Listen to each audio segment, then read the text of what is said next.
قبضہ کرتے ہیں۔ فساد اس وقت آتا ہے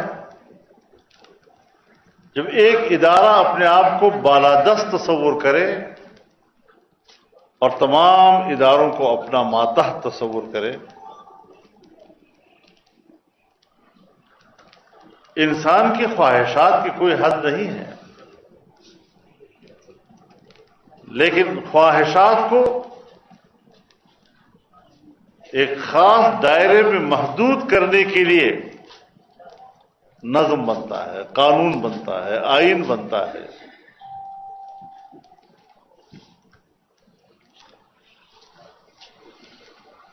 میں نے تو جب انہوں نے مجھے دعوت دی اور گھر تشریف لائے تو اس وقت ان سے کہا کہ جہاں پر سیاست ہے اور جمہوری ماحول ہے وہاں پر صحافت ہے، جہاں ڈکٹیٹرشپ ہے وہاں صحافت نہیں ہوتی، جہاں بادشاہتیں ہیں وہاں صحافت نہیں ہوا کرتی۔ ڈکٹیٹر اور بادشاہ کی مرضی سے اخبار چھپتے ہیں۔ ہمارے جیسے ملکوں کے اخبارات سے ہجوم میں بڑے بڑے اخبار چھپتے ہیں، اعلیٰ کوالٹی کا کاغذ اس پہ استعمال ہوتا ہے۔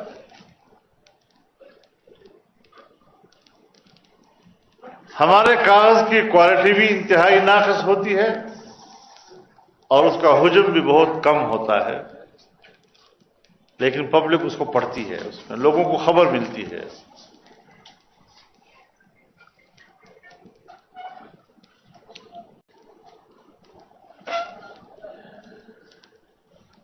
میں ملتان میں طالب علم تھا، میں اس زمانے سے دیکھتا ہوں کہ صحافت کی آزادی کے نام سے تحریکیں چلتی ہیں، بڑے بڑے لوگ جیلوں میں جاتے ہیں،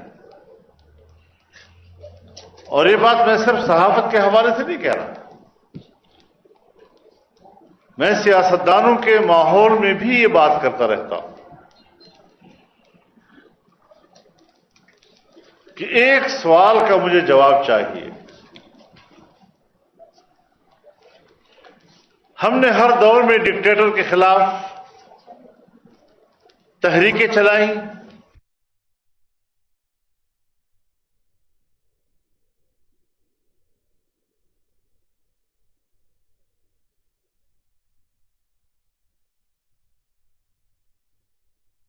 اور آمرانہ سوچ غالب ہوتی جا رہی ہے، اس کی گرفت مضبوط ہوتی جا رہی ہے۔ اس کی وجہ کیا ہے؟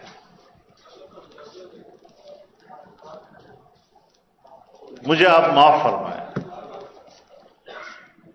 میں ایک کارکن ہوں، سیاسی کارکن ہوں۔ یہ جو ہم پسپائی کی طرف جاتے ہیں اور ہمارا سفر ہمیشہ پسپائی کی طرف جاتا ہے، اس کی بنیادی علت یہ ہے کہ ہم اپنی آواز اور اپنے نعرے کے ساتھ کمیٹڈ نہیں، ہم کمپرومائز کر جاتے ہیں، اور ان کو معلوم ہے کہ سیاستدان بھلا جلسے کریں، جلوس کریں، جیلوں میں جائیں، ہمارے ساتھ کمپرومائز کے لیے انہوں نے بیٹھنا ہے، بھیک ہم سے مانگنی ہے اقتدار۔ اب اس سے ہم کیسے نکلیں؟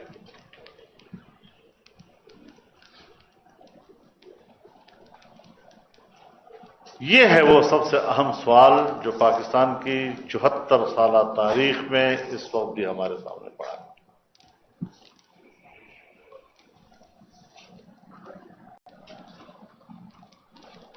لگتا ایسا ہے کہ پاکستان کو بطور ریاست کے شاید ہم نے سمجھا ہی نہیں،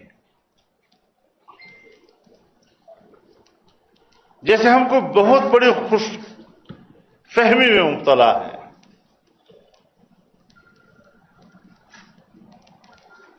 کیا پھر ہم اپنی سوچ تبدیل کر لیں؟ 3 باتیں کہی جاتی ہیں کہ جس کی بنیاد پر پاکستان مارد وجود میں آیا ہے۔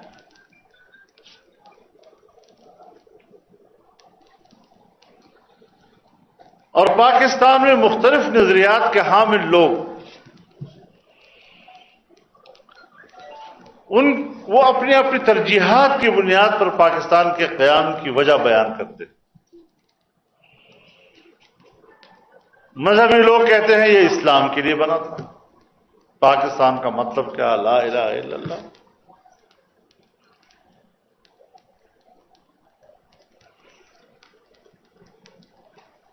کوئی کہتا ہے جمہوریت کے لیے بنا تھا، اور کوئی کہتا ہے کہ یہ خوشحال معیشت کے لیے بنا تھا۔ ہندو سے آزادی حاصل کریں گے، انگریز سے آزادی حاصل کریں گے، ہمارا اپنا وطن ہوگا، ہماری اپنی معیشت ہوگی۔ اب یہ خوبصورت نام ہے۔ 74 سالوں میں نہ تو ہم نے اسلام کو دیکھا، 74 سالوں میں نہ ہم نے جمہوریت کو دیکھا، اور 74 سالوں میں آج جب ہم اس ملک کی معیشت کو دیکھتے ہیں تو پھر یہی سوال پیدا ہوگا، آپ مجھے بتائیں کہ اگر ان 3 مقاصد میں سے ایک بھی مقصد ہم نہیں حاصل کر سکے اور ہم خطے کے اپنے ہم عمر ممالک یا ہم سے عمر میں کم ممالک ان کی معیشت آگے بڑھی ہے اور ہم پیچھے کی طرف جا رہے ہیں، چین کہاں پہنچ گیا ہے، ملائیشیا کہاں کھڑا ہے، انڈیا کہاں کھڑا ہے، بنگلہ دیش کہاں کھڑا ہے،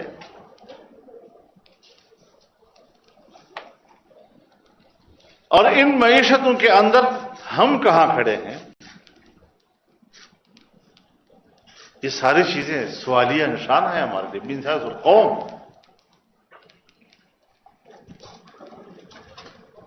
تو پھر سوچنا پڑتا ہے کہ یہ جو 3 مقاصد ہمیں بیان کر کے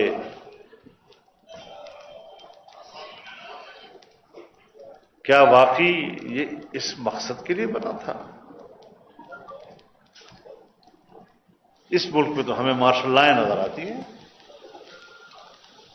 اس ملک میں تو ہمیں فوج کی بالادستی نظر آتی ہے، صحافت بھی ان کے ہاتھوں مقید، پارلیمنٹ بھی ان کے ہاتھوں مقید، سول انتظامیہ کو تو وہ اپنا ماتا غلام سمجھتے ہیں، کوئی حیثیت ہی نہیں ان کی نظر میں، اور سیاستدانوں نے اگر حکومت کرنی ہے تو پھر ان کے گھر پہ حاضری دینی پڑتی ہے، انہی سے بھیک مانگ کر اقتدار حاصل کرنا ہوتا ہے۔ کہاں ہے جمہوریت؟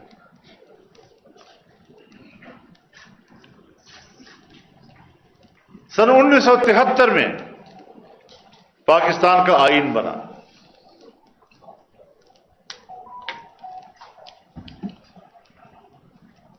سن 1973 ہی میں اسلامی نظریاتی کونسل بنا،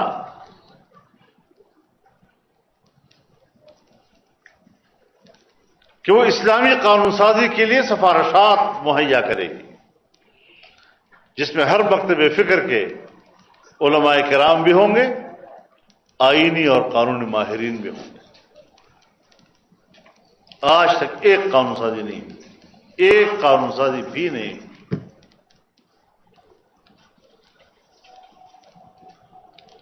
اب آپ بتائیں، جس طبقے نے یہ سمجھا تھا کہ یہ ملک اسلام کے لیے بنا ہے، وہ کیا سوچے گا اس ملک کے بارے میں اس کے بعد؟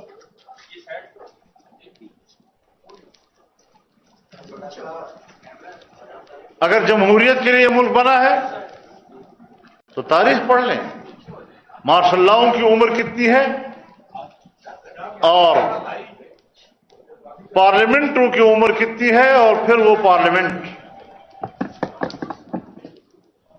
شاید ہماری نوجوان نسل کو ماضی انہوں نے نہ دیکھی ہو، لیکن حال کو تو ہم دیکھ رہے ہیں۔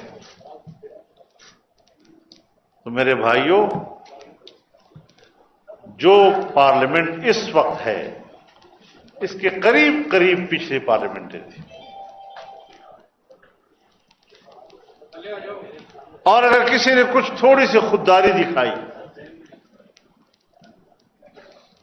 کسی نے یہ جتلانے کی کوشش کی کہ چیف ایگزیکٹو میں ہوں، پھر ان کا جو انجام کیے گئے وہ بھی آپ جانتے ہیں۔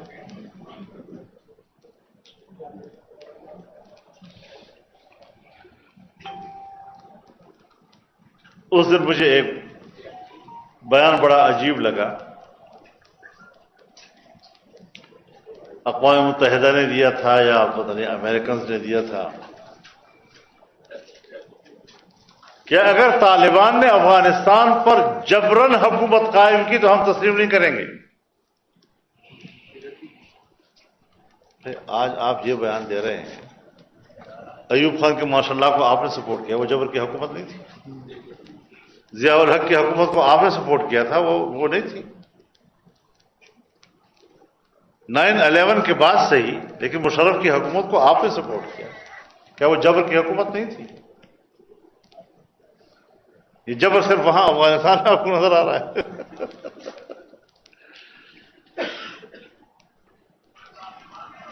تو دنیا میں بھی معیارات مختلف ہیں۔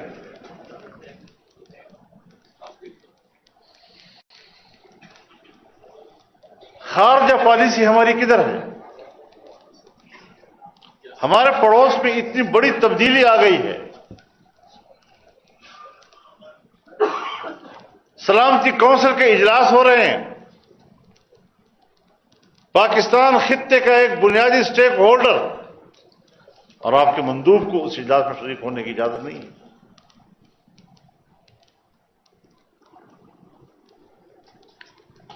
اور مندوب تو دور کی بات ہے، یہاں آپ اپنے ملک کے اندر دیکھیں، جتنے بھی باہر کے مہمان آ رہے ہیں، یہ کیوں جا رہے ہیں؟ انہیں سے رہنمائی لے رہے ہیں، ان کو جو مشورہ ہے وہ دے رہے ہیں۔ حکومت تو، میں تو کوئی 10-15 سال پہلے سے کہہ رہا ہوں کہ ہماری پاکستانی سیاست کے غیر ضروری عنصر ہے۔ آج تو عمل نظر آ رہا ہے کہ غیر ضروری عنصر ہے۔ اس طرح کی ڈمی حکومت ہے۔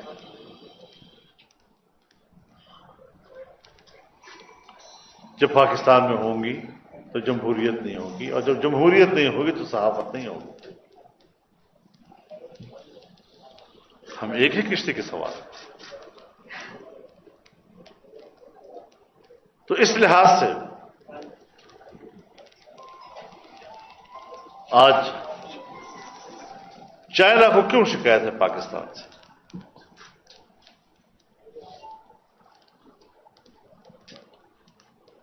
اس نے جو پاکستان میں سرمایہ کاری کی، اس حکومت نے اس پوری سرمایہ کاری پہ پانی پھیر دیا، اور آج اس وقت پاکستان کے لیے، کسی اور جگہ کے لیے ہو یا نہ ہو، پاکستان کے لیے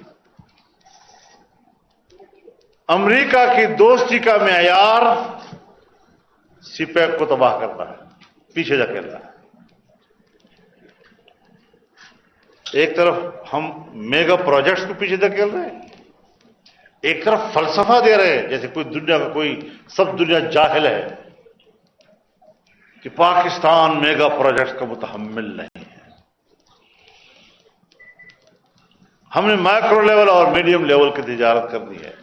اور بابا، مائکرو لیول اور میڈیا لیول کی تجارت بیرون دنیا سے ہوا کرتی ہے،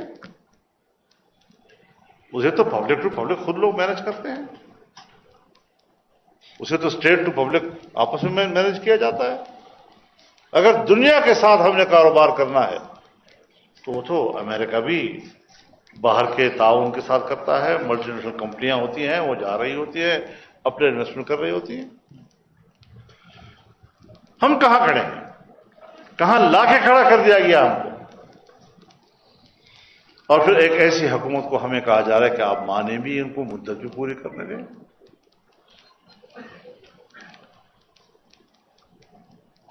اب جہاں پر مدت پوری کرنا اور مدت بڑھانے کے مسائل آئیں گے ملک کے اندر، پھر ملک کدھر جائے گا؟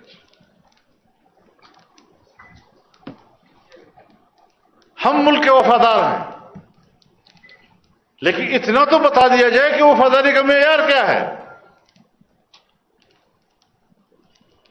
انگریز کا زمانہ تھا، ہندوستان کے وفادار کو غدار کہا گیا، وفادار صرف وہی تھا جو انگریز کا وفادار ہوا کرتا۔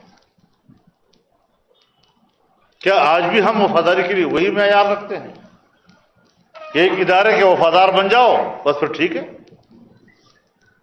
پاکستان سے وفاداری کی کوئی قیمت نہیں، اس کی کوئی حیثیت نہیں۔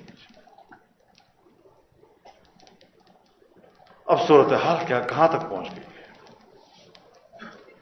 آج ہی کے واقعے کو دیکھ لیں، جب 17,000 ملازمین کو ایک جج کے این ریٹائرمنٹ سے چند گھنٹے پہلے بیک جنبش قلم نوکریوں سے نکالا گیا، آپ کی اسلام آباد کی سڑکوں پر اپنے بچوں کے ساتھ انہوں نے اپنے آپ کو آگ لگانے کی کوشش نہیں کی؟ موت کو اب زندگی پہ ترجیح دے رہے ہیں، اپنے بچوں کی بھوک برداشت نہیں ہو رہی، دیکھی نہیں جا رہی ان سے۔ تقریباً 50 سے زیادہ ادارے ہیں اس ملک کے اندر کہ جہاں سے لوگ نکالے گئے ہیں۔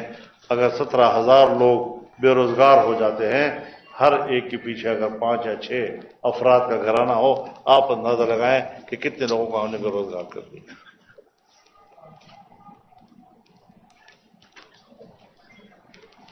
وہ تو خواب ہو گئے نا، 1 کروڑ نوکریاں دیں گے۔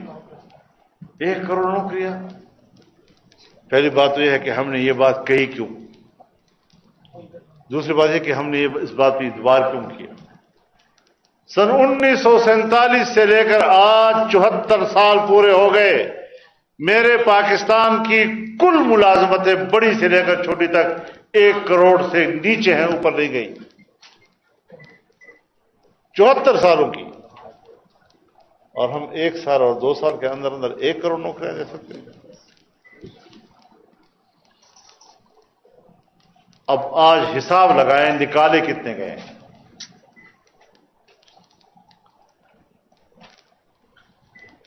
کتنے گھر بنانے کی بات کی گئی، لیکن کتنے گرائے گئے؟ لوگوں کو کس قدر بے گھر کیا گیا؟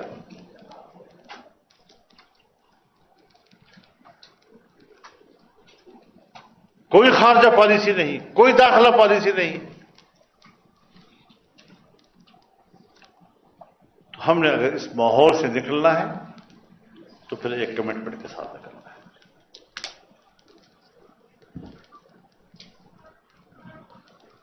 پاکستان کا عوام ذمہ دار قرار دیا جاتا ہے کہ اس کے ووٹ سے حکومت بنی،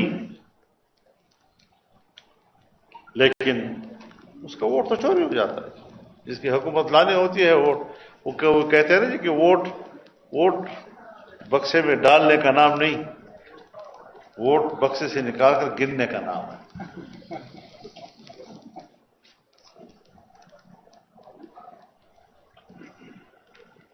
تو اس لحاظ سے آپ نے آج جو اپنی حریت، اپنی آزادی کا علم بلند کیا ہے، انشاءاللہ ہم پوری دنیا میں محکوم قوموں کی آزادی کی تحریکوں کی حمایت کرتے ہیں، تو کیا پاکستان میں پھر ہم اپنے بھائیوں کی آزادی کی تحریک کی حمایت نہیں کریں گے؟ انشاءاللہ ہم آپ کے ساتھ ہوں گے، شانہ بشانہ۔ ہر چیز میں وقار ہونا چاہیے۔ میں تو صحافت کے بارے میں بھی کہتا ہوں کہ صحافت یہ ایک امانت ہے، اور امانت کے لیے دیانت شرط ہے۔ تو آپ حضرات سے بھی گزارش کروں گا کہ بلا تحقیق خبریں چلانا، صرف اس لیے کہ کہیں دوسرا چینل نہ چلا دے۔ جناب رسول اللہ صلی اللہ علیہ وسلم فرماتے ہیں کفا بالمرء کذبا ان یحدث بکل ما سمع۔ کسی شخص کے جھوٹے ہونے کے لیے اتنا ہی کافی ہے کہ ہر سنی سنائی بات جو ہے دوسرے کو پہنچائے، کردار کشی نہ کی جائے۔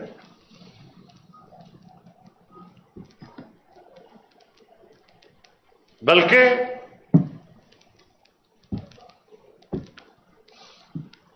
اسلام کی تعلیم گناہگار کی پردہ پوشی کی ہے، پردہ دری کی نہیں۔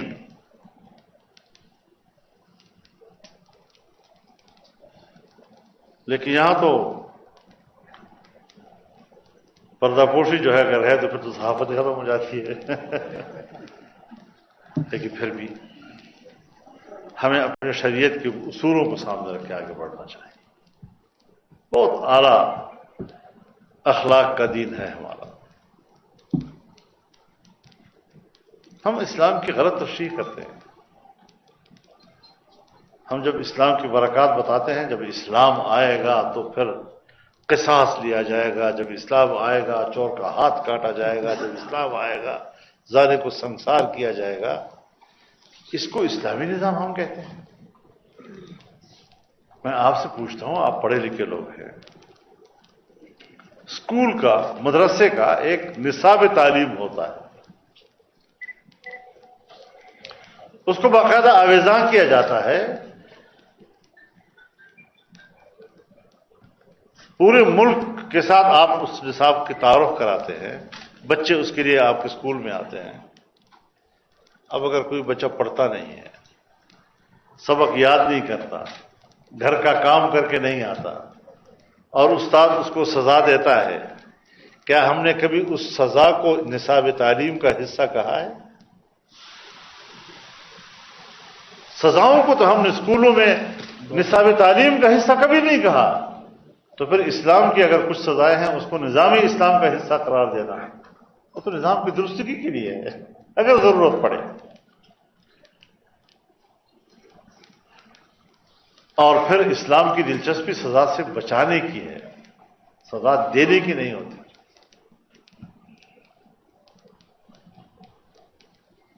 تو ہمیں بھی اپنی صحافت کو ان خطوط پر استوار کرنا چاہیے کہ جس میں کسی کے کردار کشی نہ ہو، خبر ہو تو صحیح خبر ہو،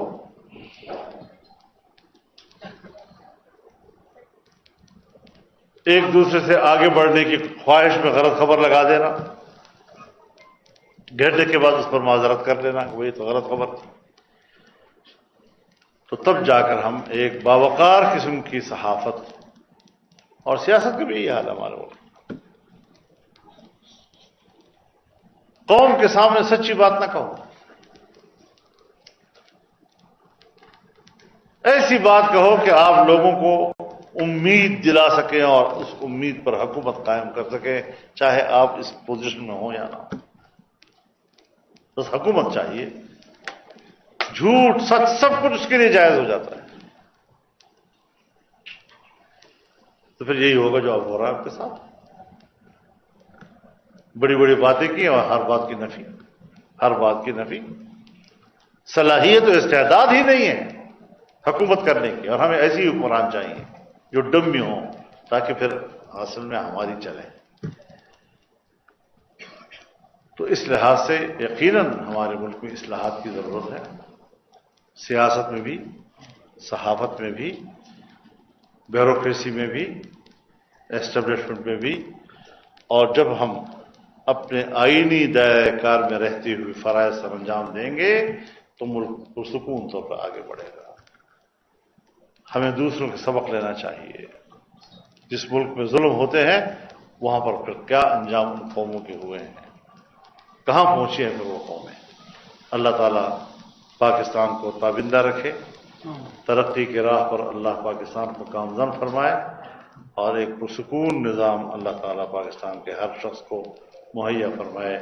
میں آپ کا ایک بار پھر بہت زیادہ شکریہ ادا کرتا ہوں۔ وآخر دعوانا الحمدللہ۔ آپ نے بات کی تھی کمپرومائز کرنے کی، کمپرومائز کرتے رہے اس وجہ سے ہم پسپا ہو گئے، جو بازی کا وہ والا۔ آپ اس کو میڈیا کی خبر نہ بنائیں، تعلیم کی حصہ بنائیں۔ میں نے تعلیم کی بھی بات کی۔ حکومت پاکستان جو افغانستان میں تبدیلی آئی ہے اس کو اپنی کامیابی قرار دے گی، کیا آپ حکومت پاکستان کی افغانستان کے حوالے سے جو پالیسی اس سے مطمئن ہے؟ میرے خیال میں ہمیں اپنے آئینے میں خود کو دیکھنا چاہیے. ہم نے 9/11 کے بعد جس طرح کمپرومائز کیا ہے امریکہ کے ساتھ، جس طرح افغانستان پر حملہ کرنے کے لیے ہم نے اڈے مہیا کیے، جس طرح افغانستان پر حملہ کرنے کے لیے ہمیں انہیں فضائیں ہم نے دی. جنرل مشرف نے کہا اتنے ہزار لوگوں کو میں نے پکڑ کر امریکہ کے حوالے کیا، اس کے بدلے میں ڈالر کمائے. پاکستان میں افغان سفیر کو جس طرح ان کے حوالے کیا گیا، ایک اندوہناک قسم کی یعنی ایک منظر ہے اس کا. تو انہوں نے قربانیاں دی ہیں استقامت کے ساتھ، جو کمٹمنٹ تھی اس پر پورا اترے ہیں. استقامت اصل چیز ہوتی ہے. نتائج شاید ذرا دیر سے ملے لیکن آپ ہی کے حق میں وہ نتائج آئیں گے. آپ صحافی حضرات بھی ذرا استقامت کا مظاہرہ کریں. چند دن تکلیف ضرور ہوگی لیکن مقصد انشاءاللہ حاصل ہو جائے گا. محترمہ میئر صاحبہ، مولانا صاحب، حکومت کی جانب سے پی ایم ڈی جیسا اتھارٹی کو نافذ کر کے کالا قانون لا کے حکومت کیا مقاصد حاصل کرنا چاہتی ہے؟ کیا جرنلسٹ کو دبانے کی ایک اور کوشش ہے؟ تو ظاہر ہے جی کہ آپ نے اس کے لیے جو اس وقت تحریک شروع کی ہے، تو یہ تحریک خود آپ کے اس سوال کا جواب ہے. اور گلا گھونٹنے کے علاوہ اور کیا مقاصد ہو سکتے ہیں؟ آپ نے وہی کچھ لکھنا ہے جس کے بارے میں وہ آپ سے کہیں گے.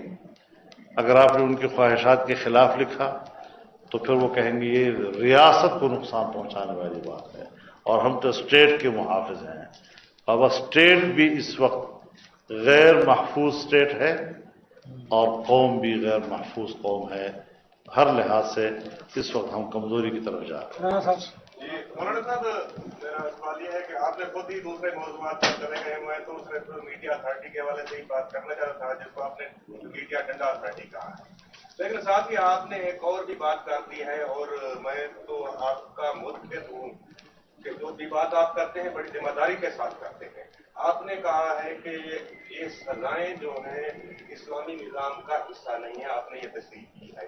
تو ہمارے ہمسائے میں یہ نظام آ چکا ہے، آیا چاہتا ہے. آپ کو بھی اس نظام کی مخالفت کی سزا ملتی رہی ہے، آپ بال بچتے رہے ہیں. اب جو اگر یہ حکومت بنتی ہے افغانستان میں تو پاکستان اس کو تسلیم کرتا ہے. آپ کا اس کے بارے میں کیا موقع ہے؟ میرے خیال میں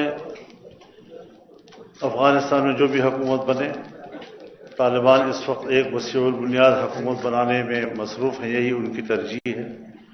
فاتح ہونے کے باوجود عام معافی کا اعلان کیا ہے، لہذا وہاں پر وہی نظام ہونا چاہیے، وہاں کی معاشی ترقی ہونی چاہیے. مملکتی نظام میں دو چیزیں حکومت کی ذمہ داری ہوتی ہیں، دو چیزیں، ایک انسانی حقوق کا تحفظ اور دوسرا معاشی خوشحالی. یہ دو چیزیں جو ہیں یہ حکومت کی ذمہ داری ہوتی ہے. اگر آپ انسانی حق کو مارتے ہیں، ان کے مال، ان کی جان، ان کی عزت و آبرو، تو پھر قانون حرکت میں آئے گا. تو قانون وہی ہونا چاہیے جو شریعت کا ہے، اور اس میں ایک حدود کا نظام ہے جو قرآن کریم نے ذکر کیا ہے 4 سزائیں، اور ایک ہے تعزیرات کا نظام جو بڑا وسیع میدان ہے اس کا. تو نظام کی اصلاح کے لیے سزاؤں کا تصور ہر جگہ موجود ہے، پوری دنیا میں موجود ہے. لیکن سزاؤں کی نوبت کیوں آئے اگر ہم ملک کو دیانت کے ساتھ چلائیں اور ٹھیک چلائیں؟ ہم جو ہمارے کرائمز ہیں، گلی کوچے کے کرائمز ہیں، چوری چکاری کے جو ہمارے جرائم ہیں، اس کے مقابلے میں اگر قانون نہیں ہوگا، حرکت میں نہیں آئے گا تو آپ کیسے کنٹرول کریں گے جی؟ تو اس حوالے سے سزاؤں کی جو ضرورت ہے قرآن نے اس کا ذکر کیا ہے، صحابہ کرام نے اس پر عمل کیا ہے، لیکن اسلام چاہتا یہ ہے کہ سزاؤں کی نوبت نہ آئے اور لوگ خوشحالی کی زندگی گزاریں. معاشی طور پر خود کو مستحکم کرو، اس کے لیے پالیسیاں بناؤ، اور معاشی طور پر آپ مستحکم ہوں گے تو آپ کی خارجہ پالیسی کامیاب ہوگی. جب تک آپ بین الاقوامی دنیا کے مفادات اپنے ساتھ وابستہ نہیں کر سکتے، آپ دنیا کے دوست نہیں بنا سکتے۔ یہی بی جے پی کی حکومت تھی۔ واجپئی بس میں آپ کے پاس آیا اس لیے کہ اس وقت آپ کی معیشت مستحکم کی اور وہ آپ کے ساتھ ٹماٹر اور پیاز اور آلو کی تجارت کرنا چاہتا تھا۔ اور پھر آج وہی بی جے پی ہے، جب آپ کا لاش ہے تو اس کا رویہ آپ کے ساتھ کیا ہے؟ وہی چائنا، وہ پاکستان کو شاہراہ بنانا چاہتا ہے اپنی تجارت کو پوری دنیا کے ساتھ۔ آپ نے ان کے ساتھ کیا کیا؟ یہ افغانستان اگر پرامن افغانستان بنتا ہے تو آپ کا Turkmenistan, Afghanistan, Pakistan, India gas pipeline, یہ جب پاکستان سے گزرے گا، آپ بتائیں آپ کے ہاتھ میں کتنا بڑا لیور آئے گا؟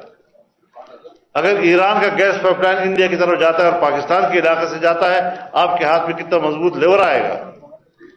پھر آپ کو پانی وہ نہیں روک سکتا۔ آج وہ آپ کو پانی روک رہا ہے، آج افغانستان بھی ہمارا پانی روک رہا ہے۔ تو اس لحاظ سے جب تک آپ معاشی لحاظ سے مستحکم نہیں ہوتے، خارجہ پالیسی اپنے مفاد کی گرد گھومتی ہے، وہ کسی جامد اصول کا نام نہیں ہوا کرتا۔